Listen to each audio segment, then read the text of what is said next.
Welcome back, Warrior Kids. My name is Pam Palmater, and I'm the host of the Warrior Kids podcast, which is taped before our famous live studio audience, Peter and Ernie. I'm a Mi'kmaq professor who has created this podcast to celebrate everything Indigenous and to work with warrior kids to help make the world a better place. If that sounds like something you'd like to do, then join us here every second Wednesday and learn some really cool things along the way. I hope you enjoyed our last episode, which was a traditional Mi'kmaq story about thunders and the mosquito. I really love telling stories. It makes you feel like you're right in the story. Oh, right, that's right. Thanks for the reminder, Peter. I have some awesome news to share with all the Warrior Kids. As you know, our Warrior Kids podcast was featured at the Imaginative Film Festival that took place just this past October. That was a huge honor for me to be able to celebrate our podcast alongside all the other amazing Indigenous artists. This festival celebrates Indigenous peoples from all over Turtle Island who make podcasts, documentaries, films, and other great things. And what I really like about Imaginative is that they celebrate and honor Indigenous storytelling. And this year, our episode called The Boy and the Whale won the Narrative Audio Award. Yay! I'm so thankful to everyone at Imaginative and their special jury who selected The Boy and the Whale for this award. That episode was very special to me because it was based on one of our traditional Mi'kmaq stories. But it's also special because of our friend Dan Hines at the Stories Podcast, who helped me edit the story as a way to honor Native American History Month last year. Imaginative had an award ceremony where I got to thank everyone for choosing our podcast, and I also sent out a special thank you to guess who? That's right! The Warrior Kids, Warrior parents, and Warrior teachers who listen to our podcast and who help make it so awesome. Imaginative even sent me an actual award. It's a glass circle that has an engraving on it that reads, Imaginative 2021, Narrative Audio Award, Warrior Kids Podcast, The Boy and the Whale, Pamela Palmater. Woohoo! I get to look at this every day and think about all of you, the Warrior Kids, and that makes me so happy. That sounds like a great Mi'kmaq word to learn today. Happy. Well, dasit. Well, dasit means happy. And you know something else that makes me really happy?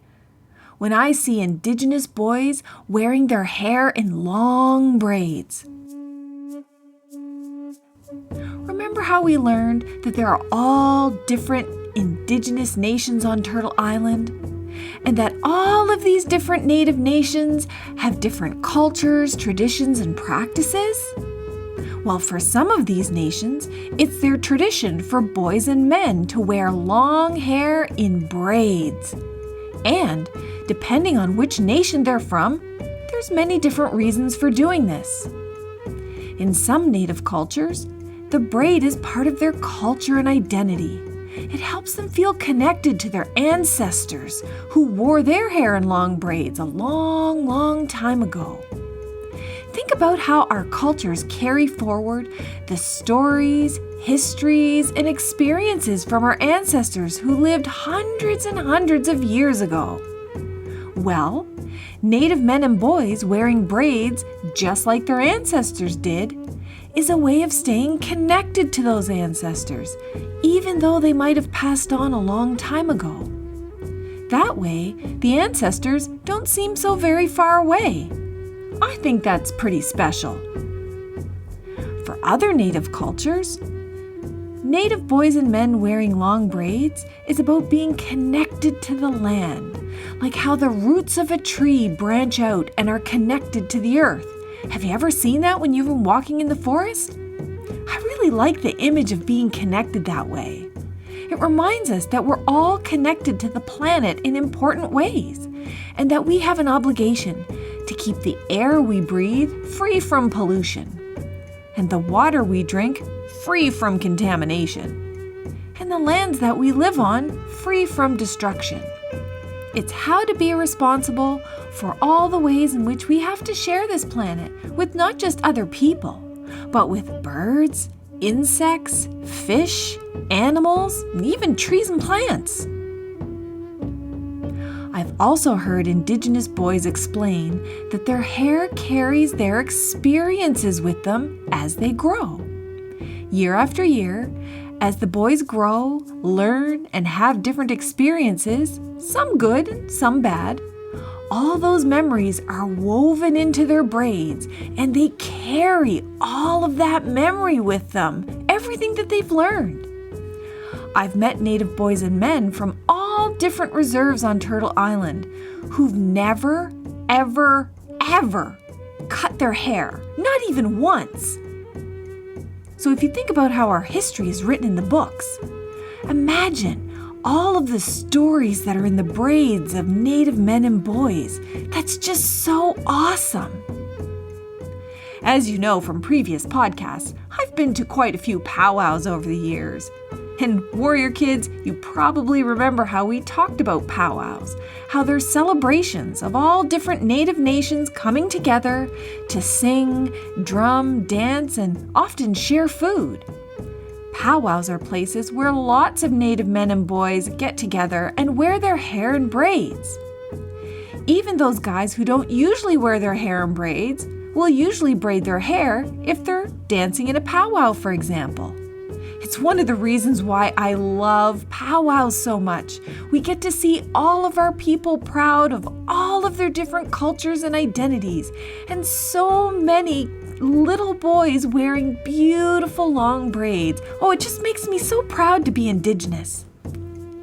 Some of my friends at powwows have explained that braiding their hair is a way of being connected to all of their brothers, fathers, grandfathers, uncles, cousins, and relatives who still wear their hair in long braids, even outside of powwows.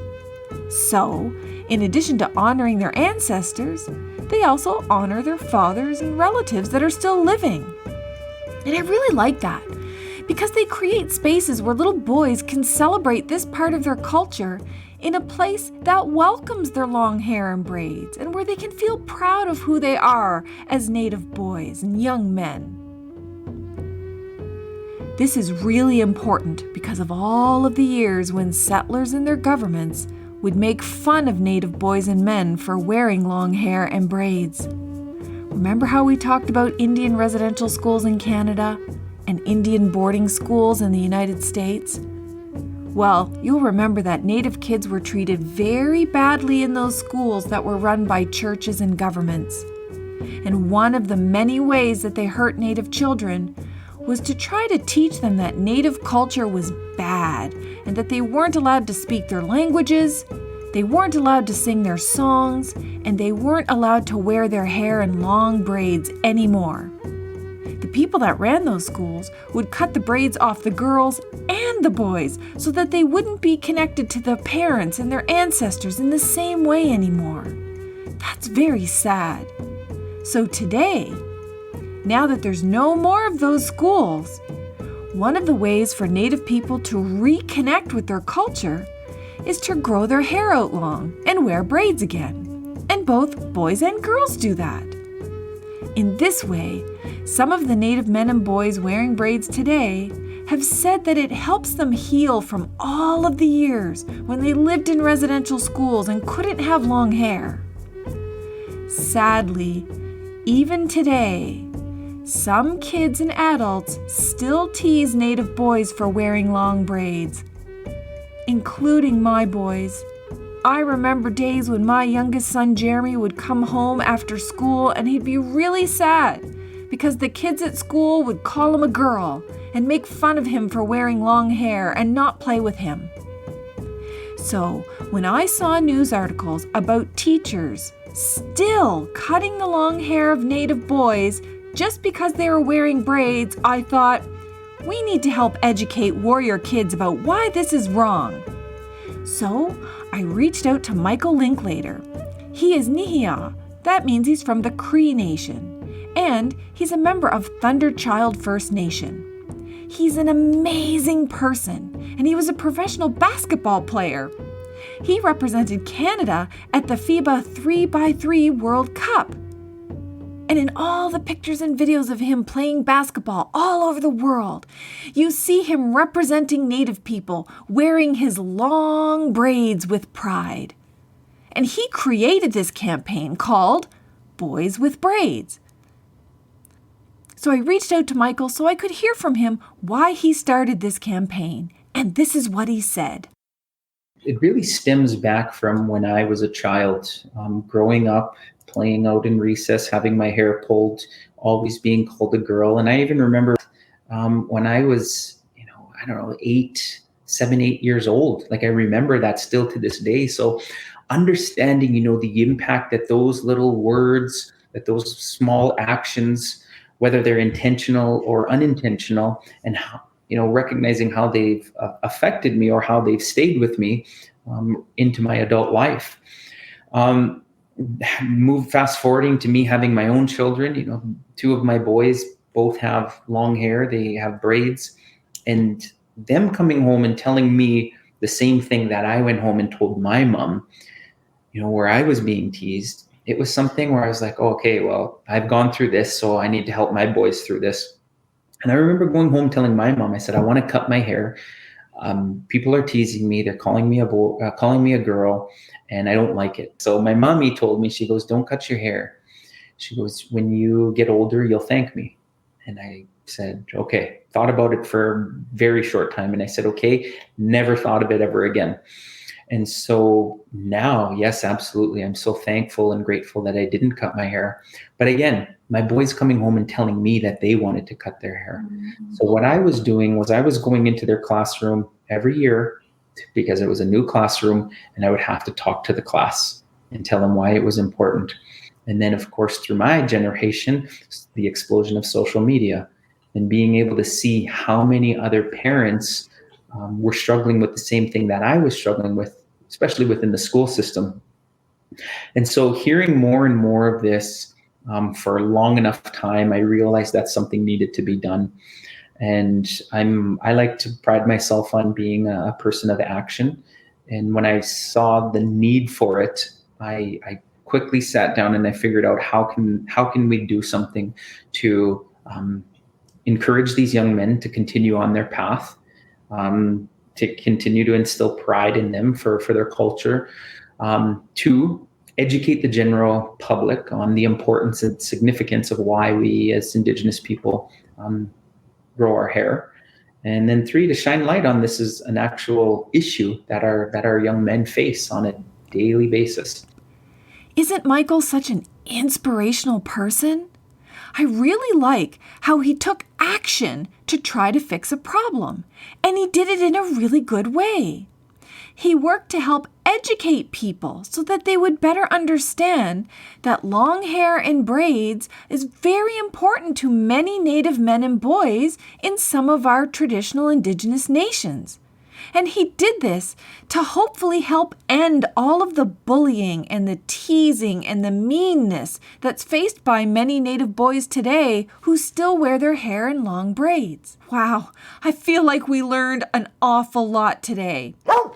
Okay, yes, Ernie, I do say that every time, I know, but I really, really mean it this time. Michael Linklater is such an inspirational person, and I'm glad that there's people like him helping to make the world a better place through celebrating Native culture. And hearing this really made me happy. Oh, right, and that's our Mi'kmaq word for the day as well. Well, das it means happy. So, warrior kids, what can you do to take action on what you've learned today? Well, you could teach your family about the importance of braids in some Native cultures. You can make sure never to bully or tease Native boys wearing their long braids. And you might be able to help educate some of your friends that other cultures are something to celebrate. And if you need any ideas for fun activities until our next podcast, then you can check us out online at www.warriorkidspodcast.com.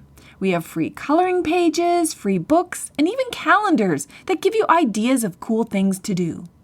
And Warrior parents and teachers, don't forget to support Warrior Kids podcast on Patreon or the Buy Me a Coffee app. The links are below. Thank you all for listening, learning, and acting. Till next time, later Gators.